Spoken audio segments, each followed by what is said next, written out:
Hello YouTube family, welcome back to my channel. आप लोग कैसे हैं? आई होप आप लोग स्वस्थ और मस्त होंगे। आज नवरात्रि का 7वां दिन है और आज 7वां दिन कालरात्रि देवी का पूजा किया जाता है। जिन्होंने सारे विनाश का जो नाश करती हैं उन्हीं को कालरात्रि बोलते हैं। तो आज के दिन कालरात्रि माँ की पूजा होती है। देखिए मेरा सारा पूजा पाठ हो गया है। तबीयत नहीं सही है, आज मैं लेट उठी हूँ। पूरी रात मुझे फीवर था और आवाज़ से भी आप लोगों को पता चल ही रहा होगा। अभी चलते हैं, पाठ कर लेते हैं। तो आज आपको 8वां अध्याय सुनाएंगे। अष्टम अध्याय 8वां अध्याय में अणिमा आदि सिद्धिमयी किरणों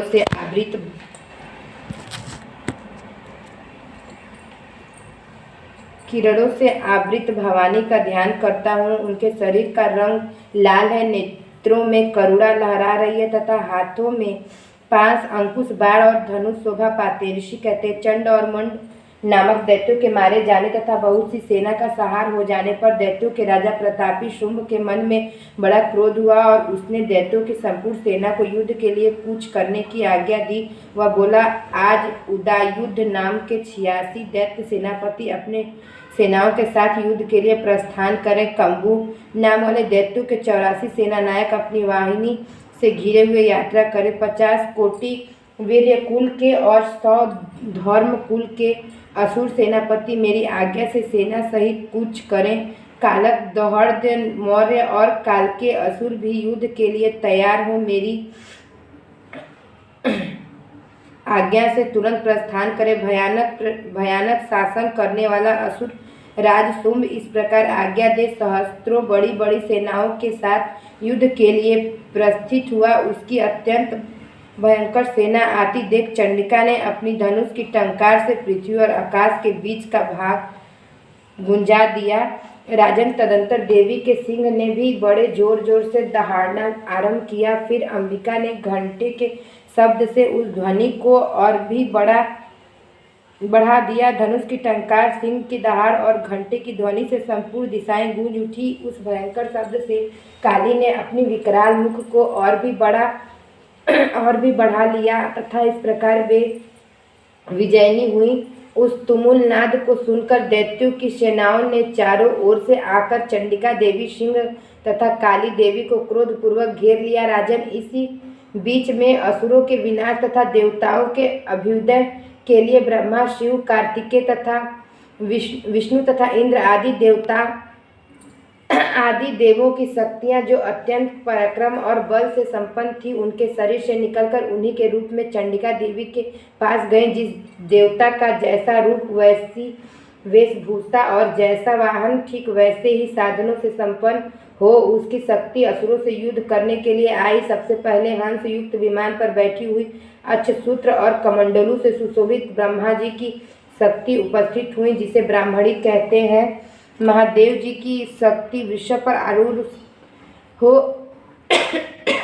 हाथों में श्रेष्ठ त्रिशूल धारण किए, नाक का कड़क पहने, मस्तक में चंद्र रेखा से विभूषित हो वहां आ पहुंची। कार्तिकेय की शक्ति रूपा जगदम्बिका उन्हीं का रूप धारण किए श्रेष्ठ मयूर पर आरूढ़ हो हाथ में शक्ति लिए दैत्यों से युद्ध करने के लिए आई। इसी प्रकार भगवान विष्णु की शक्ति गरुड़ पर विराजमान हो शंख, चक्र, गदा, सांग, धनुष तथा खड़ग हाथ में लिए वहां आई। अनुपम यज्ञ वराह का रूप धारण करने वाली श्री हरि की जो शक्ति है, वह भी वराह शरीर धारण करके वहां उपस्थित हुई। नारसिंगी शक्ति भी नृसिंह के समान शरीर धारण करके वहां आई। उसी की गर्दन के बालों के झटके से आकाश के तारे बिखरे पड़ते थे। इसी प्रकार इंद्र की शक्ति वज्र हाथ में लिए गजराज ऐरावत पर बैठकर आई। उसके भी सहस्त्र नेत्र थे। इंद्र का जैसा रूप है वैसा ही उसका भी था। तदंतर उन देवी शक्तियों से घिरे हुए महादेव जी ने चंडिका से कहा, मेरी प्रसन्नता के लिए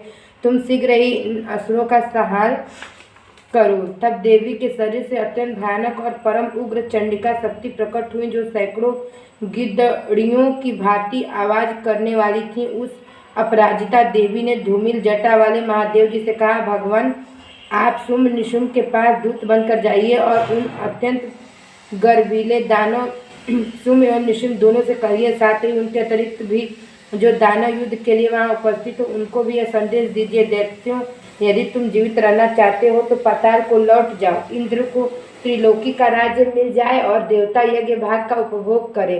यदि बल के घमंड में आकर